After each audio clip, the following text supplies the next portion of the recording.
Modern humans have electric toothbrushes, fluoride toothpaste, dental floss, and dentists who message you more often than some relatives.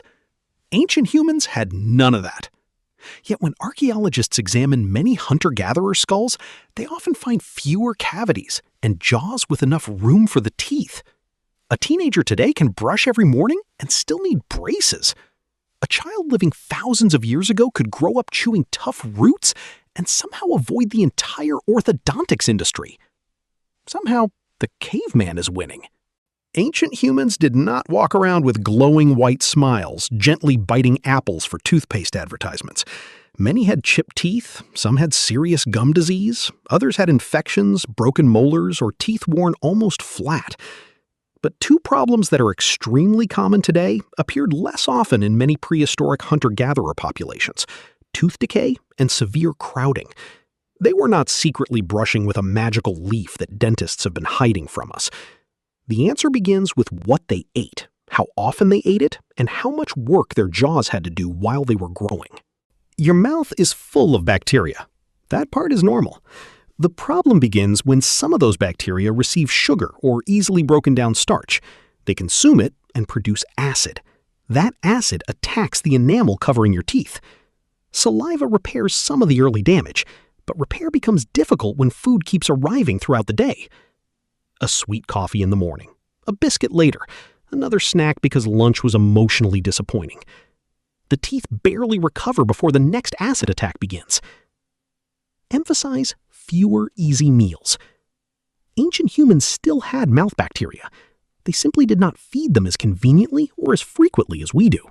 Hunter-gatherers did not all eat the same diet. People near the ocean ate differently from people living in forests, deserts, or open grasslands.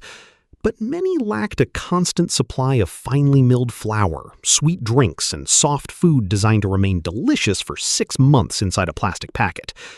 Their meals were often fibrous, coarse, or difficult to chew. Even carbohydrate-rich foods usually required more preparation and more work in the mouth. Their bacteria were still capable of causing cavities. They just received fewer easy opportunities.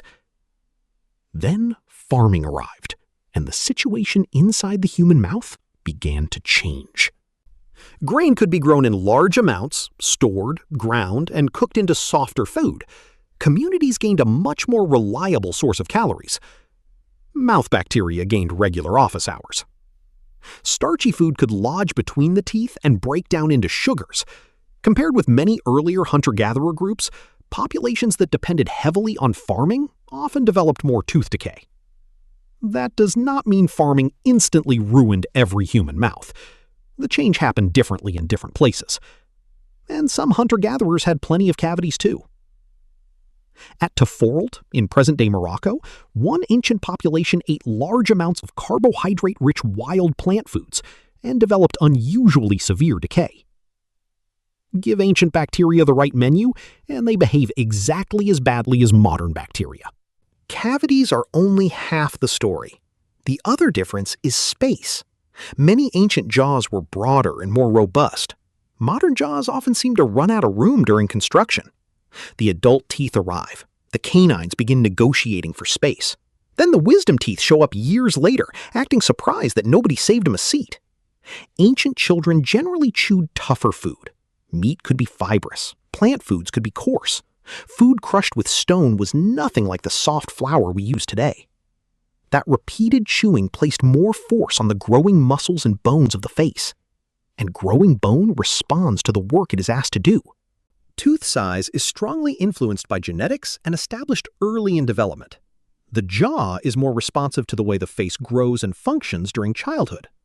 That creates a possible mismatch. The jaw can develop smaller or differently shaped, while the teeth still require roughly the same amount of space. The deadpan emphasize same size. The sofa stayed the same size. The room did not. Comparisons of ancient skeletons show changes in jaw shape as populations move toward farming, settlement, and softer processed food. Hunter-gatherer jaws often had a closer match between the dimensions of the teeth and the space available. That does not mean every hunter-gatherer had straight teeth. Some clearly did not. But crowding appears to have become more common as human food became easier to chew. This idea occasionally gets turned into advice that adults should chew extremely hard objects to widen their jaws. That is not how it works. Most jaw development happens while a person is growing.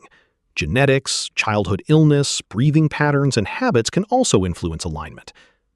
Biting furniture at 35 will mainly create a new relationship with your dentist.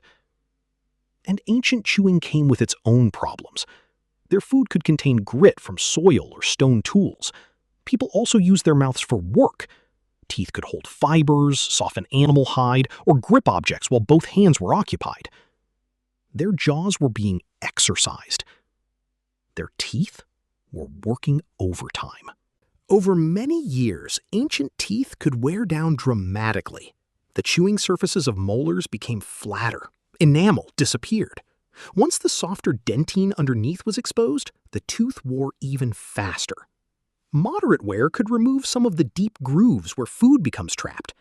Heavy wear could approach the pulp, where the nerves and blood vessels sit. Then, infection became possible. And there was no emergency dental clinic. No anesthesia, no antibiotics, no receptionist asking whether Thursday at 4:30 works. There was pain, a damaged tooth, and perhaps someone nearby holding a sharpened piece of stone with concerning confidence. Archaeologists have found rare evidence of prehistoric people scraping decayed teeth or attempting primitive dental treatment. That does not mean Stone Age dentistry was secretly advanced. It means toothache has always been extremely persuasive. A person who would normally refuse to let someone push a stone tool into their mouth may reconsider after several nights without sleep. Modern humans complain about root canals, which is understandable. But at least the person performing the procedure went to dental school and is not simply the most confident member of the tribe. Ancient humans avoided some modern dental problems more often. When something did go wrong, their options were much worse. Human teeth did not suddenly become badly designed. The environment around them changed. Food became softer during childhood, reducing some of the work placed on the growing jaw. Sugar and processed starch became cheap, frequent, and easy for bacteria to consume. That combination affects both sides of the problem: less mechanical demand during jaw development and more acid attacks against the teeth. Then dentistry arrived to manage the consequences, occasionally with a bill large enough to create a second medical emergency. But modern dentistry still wins. A cavity can be filled before it destroys the tooth. An infection can be treated. Braces can correct crowding instead of leaving a tooth trapped or twisted. What their teeth were really telling us: many ancient humans had fewer cavities because their bacteria received less frequent access to refined carbohydrates. Their jaws often had more room because childhood involved much more chewing. But those same teeth were worn hard, sometimes broken, and difficult to save once infected. They did not have perfect teeth. Their teeth simply matched their environment better. We changed the food. We changed how much our jaws had to work. We changed how often bacteria could feed. Our mouths are still trying to operate with an older design. And the next time your dentist tells you that your wisdom tooth has grown sideways, remember, your ancestors did not have better dentists. They just had tougher food.